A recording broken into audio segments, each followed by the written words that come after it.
Hello dear student, welcome you all in this class.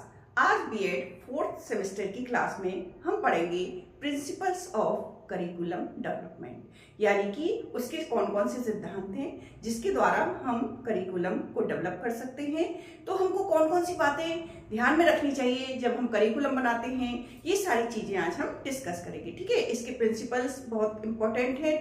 ठीक है, तो आज सबसे पहले अगर हम लें प्रिंसिपल्स में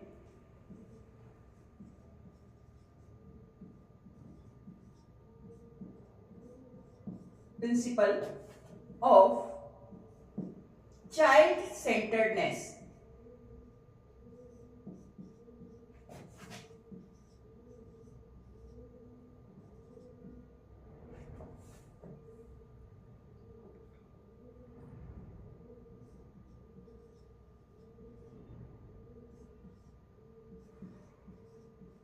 ओके, चाइल्ड सेंटर्डनेस मीन्स कि बाल केंद्रिता का सिद्धांत, यानी कि इसको हम बोल सकते हैं बाल केंद्रितता। बाल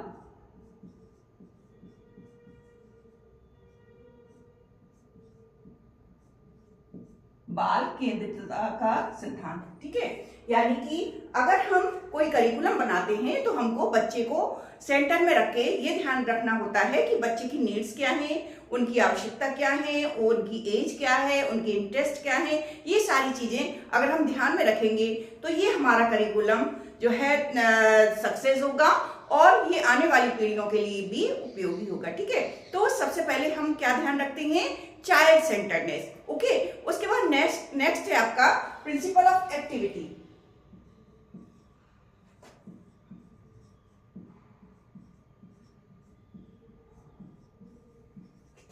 ऑफ एक्टिविटी,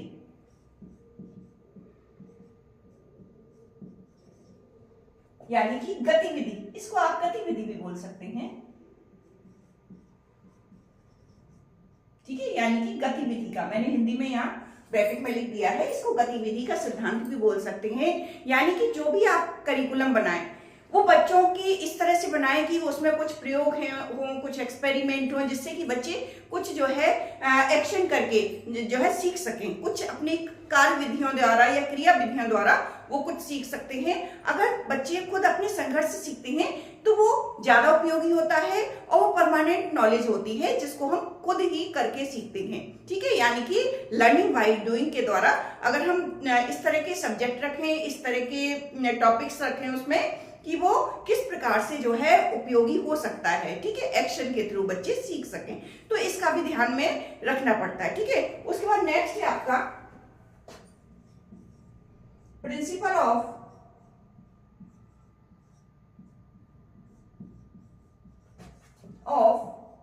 विजन। बच्चों आप विजन जानते होंगे। ठीक है, यानी कि हमें दूरदर्शिता का सिद्धांत, इसको हम बोल सकते हैं दूरदर्शिता।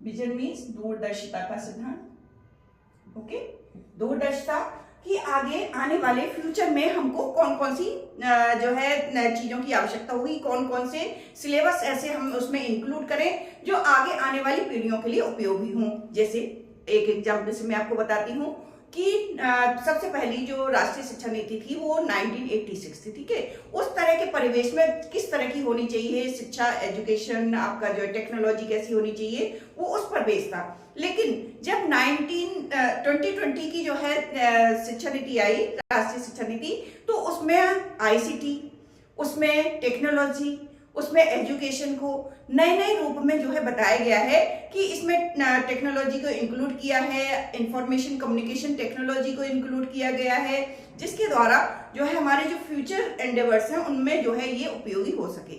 ठीक है, उसके बाद नेक्स्ट है आपका, ये ध्यान में रखना पड़ता है, यानी कि दूरदर्शिता मीन्स कि आगे आने वाली पीढ़ी के लिए वो किस तरह से उपयोगी होगा। ओके, उसके बाद नेक्स्ट है आपका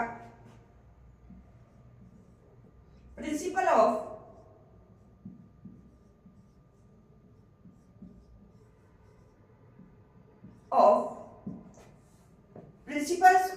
principle of preservation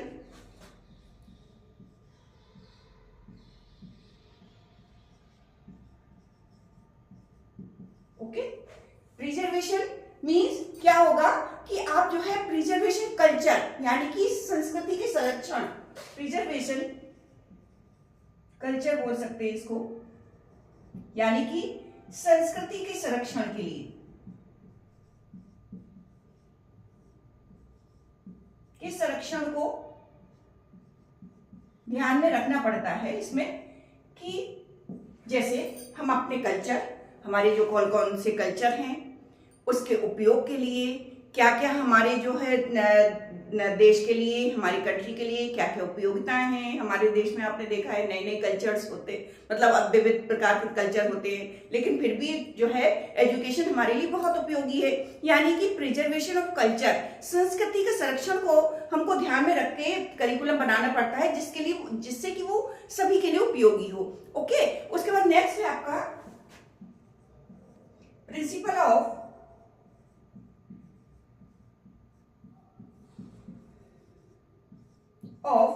flexibility.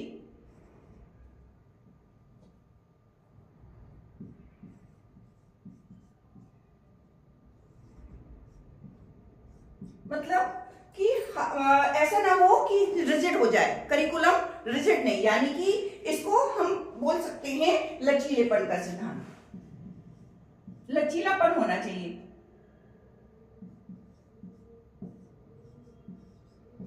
Curriculum जो हम बनाए उसमें लचीलेपन की बात भी जो होनी चाहिए, ऐसा ना हो कि वो रिजिड हो, एक बार बना दिया और वो आज के परिवेश में उपयोगी ना हो, तो इस तरह के करिकुलम का कोई फायदा नहीं है। ठीक है, यानी कि इसमें फ्लेक्सिबिलिटी भी अवश्य होनी चाहिए। जो हम नया करिकुलम बनाए उसमें हम अपने टाइम, समय के अकॉर्डिंग उसको, जैसे जैसे हम आगे बढ़ते हैं, हमें टेक्नोलॉजी का है तो उसमें हम कुछ जो है क्या कर सकें, कुछ हम उसमें परिवर्तन कर सकें। तो ऐसा भी होना चाहिए जब भी हम करिकुलम, तो ये सारी चीजें हमें ध्यान में रखनी पड़ती हैं कि जो है करिकुलम बनाते वक्त। ओके, उसके बाद नेक्स्ट है आपका प्रिंसिपल ऑफ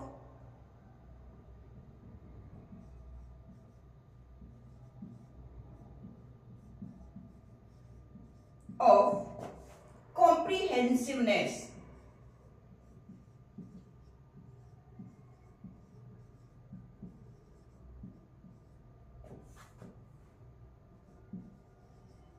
मीन्स व्यापकता,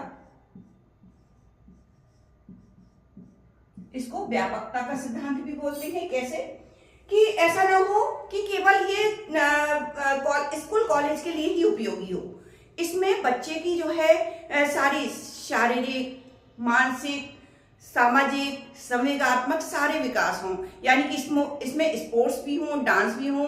केवल ऐसा नहीं कि विषय वस्तु को पढ़ा दिया या सिलेबस पढ़ा दिया वो कंप्लीट हो गया, कंटेंट नहीं, इसमें सारी चीजें इंक्लूड करनी पड़ती हैं। जैसे मैंने बताया कि ऑल ओवर डेवलपमेंट के लिए जो जो चीजें आवश्यक होती हैं वो इसमें जो है इंक्लूड करनी होती हैं, और उसी तरह से करिकुलम बनाना चाहिए। ठीक है, उसके बाद है नेक्स्ट प्रिंसिपल ऑफ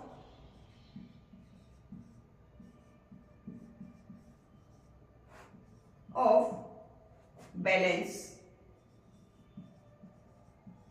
ठीक है, यानी कि संतुलन का सिद्धांत।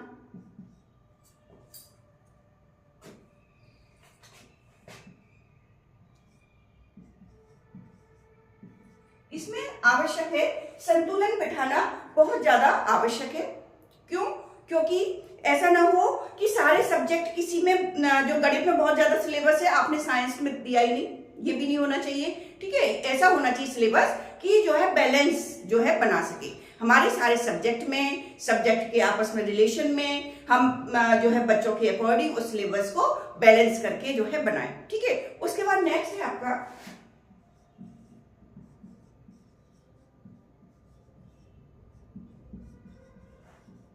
Of time management.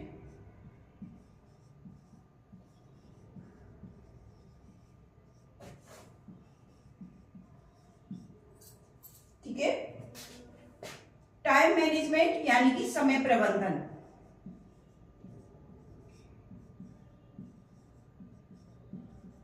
का विशेष महत्व है कि जो भी हम कंटेंट बनाएं वो हमारे, जैसे आपने देखा बीएड 2 ईयर का है, ठीक है, उसमें 4 सेमेस्टर हैं, first semester, second semester, third semester, fourth semester. Okay, तो जब हम फर्स्ट सेमेस्टर का बनाए तो केवल उतना ही कंटेंट रखें जो आपके उतने टाइम में कवर हो सके।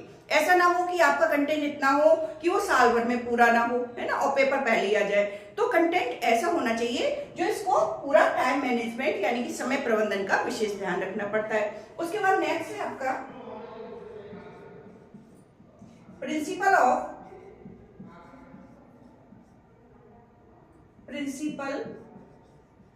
ऑफ ये टाइम मैनेजमेंट हो गया, ठीक है। उसके बाद इंटीग्रेशन,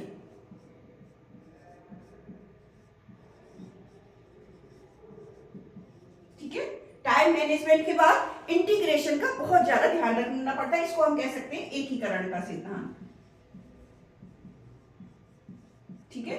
सब्जेक्ट कैसा हो, एक दूसरे से रिलेट करता हो, और इसमें यह रखना पड़ता है कि सब्जेक्ट एक दूसरे से इंटीग्रेट कर रहे हैं या नहीं कर रहे हैं। साइंस है, मैथ्स है, आपस में इंटीग्रेट कर रहे हैं, हमारी डेली लाइफ से जो है कितने उपयोगी हैं, ये भी ध्यान में रखना चाहिए, ठीक है। उसके बाद नेक्स्ट है आपका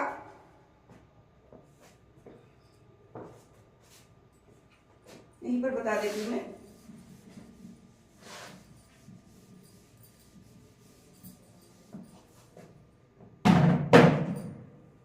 प्रिंसिपल ऑफ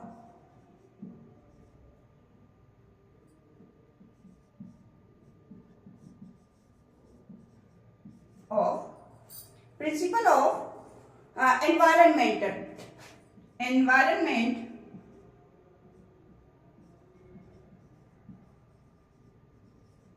ठीक है। पर्यावरण का विशेष ध्यान रखना चाहिए, यानी कि एनवायरमेंट सेंटर्डनेस,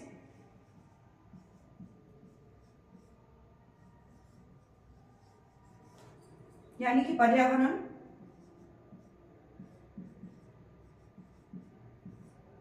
को केंद्र में रखकर रखना, ये भी इंपॉर्टेंट है। कैसे कि जब हम पढ़ाते हैं, जब पर्यावरण केंद्रितता का सिद्धांत मीन्स कि जब देखिए हम जब पर्यावरण में रहते हैं तो हम उसमें ये देखते हैं कि एनवायरनमेंट में बहुत सारी चीजें आती हैं, जैसे फिजिकल है, बहुत सोशल है, इकोनॉमिक है, सारी चीजों को हम ध्यान में रखते हैं। ऐसे सब्जेक्ट हमें चुनने चाहिए जो पर्यावरण के संरक्षण के लिए और पर्यावरण के लिए आवश्यक हों, ठीक है। ये सारे सिद्धांत मैंने आपको बताए कि ये इतना इंपॉर्टेंट है जब हम करिकुलम बनाते हैं, ठीक है। आगे आप जब भी करिकुलम की बात कहें तो हमें पर्यावरण को ध्यान में रखना चाहिए, हमको बच्चों की जो है बाल केंद्रितता का ध्यान रखना चाहिए, हमको ये ध्यान रखना चाहिए कि गतिविधि आधारित जो है पाठ्यक्रम हो, जिससे बच्चे कुछ एक्टिविटी करके सीख सकें। उसके बाद हम कल्चर को ध्यान में रख सकते हैं कि कल्चर हमारा क्या है, उसी के अकॉर्डिंग पाठ्यक्रम होना चाहिए, उसमें फ्लेक्सिबिलिटी होनी चाहिए, उसमें कॉम्प्रिहेंसिवनेस होना चाहिए, उसमें बैलेंस होना चाहिए कि जो है एक दूसरे से संतुलन बिठा पा रहा है या नहीं, ठीक है। उसमें टाइम मैनेजमेंट बहुत इंपॉर्टेंट चीज है, ठीक है। इंटीग्रेशन भी बहुत इंपॉर्टेंट है, क्योंकि जब हम करिकुलम बनाते हैं तो इन सारी चीजों को हम ध्यान में रखते हैं, ठीक है बच्चों। Thank you.